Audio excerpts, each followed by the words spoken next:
I've always known my wife was cheating on me but never confronted her because she put in more effort out of guilt. Now she's shaming her cheating friend and I told her to look in a mirror. My 29M wife, 29F, has been having an affair for 2 years, and I have been aware of it pretty much the whole time. We've been together for 7 years, married for 5, and we don't have kids. I have been working from home since COVID hit, and for the last 3+ years, she has been a secretary in a large office building. Now, I'm not going to pretend like we had the perfect marriage 2 years ago and that I can't believe she would do this. I was totally complacent in my life and really wasn't putting much effort into our relationship at all. That doesn't excuse what she did, and she had her own issues with intimacy and communication that led us to where we were then. I just want it clear I'm no saint in all of this. I totally understand we were basically roommates that, on rare occasions, satisfied each other's needs in bed. Well, I found out right away when the emotional affair started.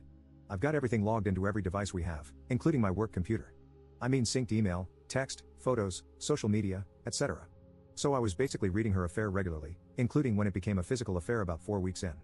The part that told me this was over, though, was that I felt nothing about it.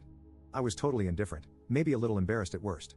When the physical affair started 2 years ago, I recognized that this marriage was at its end, and that I should just divorce, mostly because I felt nothing. I started looking into lawyers and figured we could just do this easily and amicably.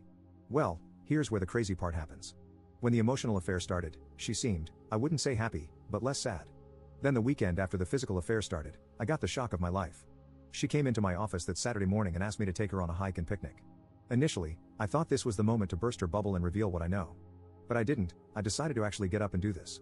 I kind of thought she was going to reveal it herself and ask for a divorce. We had a really nice time, it was a great day, and she never brought up anything. I chalked it up as one more good memory before we end this thing. Then she asked me out again that week. Then we had intimacy. I don't know if it was shame, or guilt, or what, but she was basically taking the initiative to improve our marriage. After that first week, she began to open up more about her feelings. For some reason, I had a fire lit under me and started to make some effort in our relationship. I began reconnecting with some old friends and got all the laundry off the gym equipment.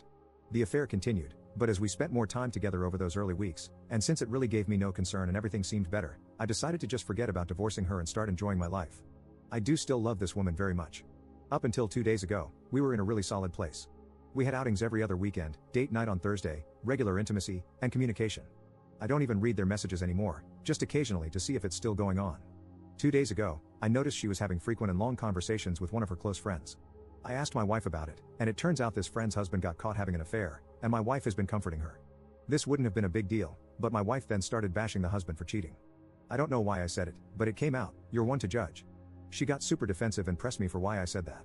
I initially tried to apologize and move on, but she wasn't letting up, and I eventually spilled that I've known about her affair the whole time. She tried to play dumb, which annoyed me, so I started citing specifics. She then got really mad at me, started crying, accusing me of not caring about her. I got pissed and started yelling at her because I'm not the one having an affair. It got heated, and we went to separate rooms and slept it off. Yesterday morning, she got up extra early and went to work before I got up. I tuned back into their messages, and she had broken up with her affair partner. He was messaging her constantly on every app, and she just kept blocking him. She came home early yesterday. I went to talk to her, and she stopped me, looked at me, and asked, how could I let this go on? I replied, because I just didn't care. She then called me a huge jerk and locked herself in our bedroom until she left for work this morning. She got home tonight, said nothing to me, and locked herself in again. I can't even imagine in what bizarro world I could possibly be the jerk in this situation. Is there a perspective out there where I am? If so, please share it with me because in my mind, there isn't. Update 1. First off, I appreciate everyone's comments on the original post, except those of you who just get on and throw insults. You need therapy more than anyone on this whole sub. Anyway, the conversations I'm going to share below were in no way linear. We jumped around in topics, talking about this, which led to that, only to come back to this, reveal that, and so on. So, I'm going to just try and put it all together as coherently as possible. Like I said in a comment on the other post, my wife finally came out at around 12:30 a.m. Friday and joined me on the couch in my office. She curled up next to me and just cried for a solid 15 to 20 minutes, and we were just silent otherwise. When she was ready, we began talking until we were worn out. We picked that up again last night, which was also taxing. We finally finished up, for now, this morning. This includes long spells of crying, hysterical bonding, and a phone call to the affair partner while I listened. He was aware. The start of the affair was pretty cliché. Flirty small talk makes her feel good, escalates, becomes messaging and sharing personal details, and eventually leads to kissing. Probably don't need to explain the rest of the escalation from there. We talked a lot about what got her to that point. She remembers it seemed like nothing she did could get my attention. I agreed with this completely. I also stated, though, that I don't remember too many attempts. She acknowledged that she wasn't very forthcoming in those days, always hinting at what she wanted and not just outright saying it. There wasn't any one moment, she said, that broke the camel's back, just a collection of times. When the affair partner came into the picture, the validation was intoxicating, especially in contrast to years of neglect. However, she said she felt a ton of guilt and shame.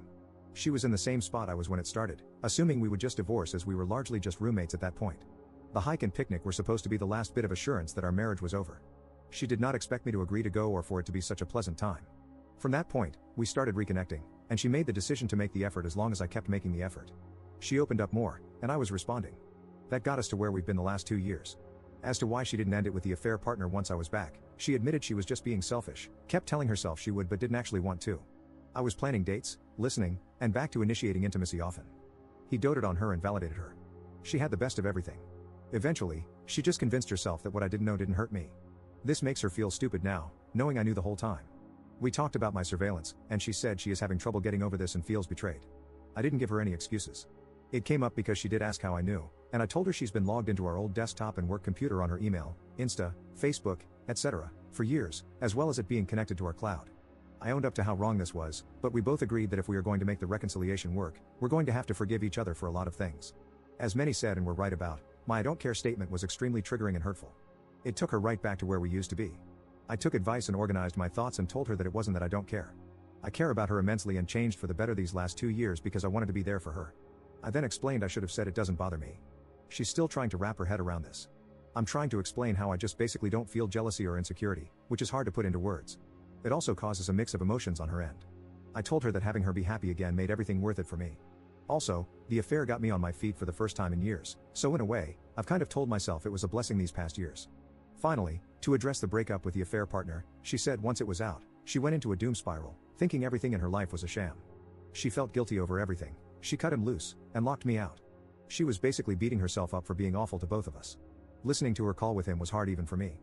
From what she's told me in our conversations and from the call, I'm pretty convinced he is in love with her. I think he was holding out hope we would divorce at some point. She laid it out for him that we would not and were going to do everything to make this marriage work. He didn't beg or degrade himself but seemed genuinely hurt. When the call ended, she reblocked him and stated she has to go no contact so he can heal and actually go find someone, and we can fix our issues. We are working out our plans to fix our marriage. Not totally sure where to go from here. She wants individual counseling for herself, so we will make that happen. After she has done that for a while, we will probably start marriage counseling.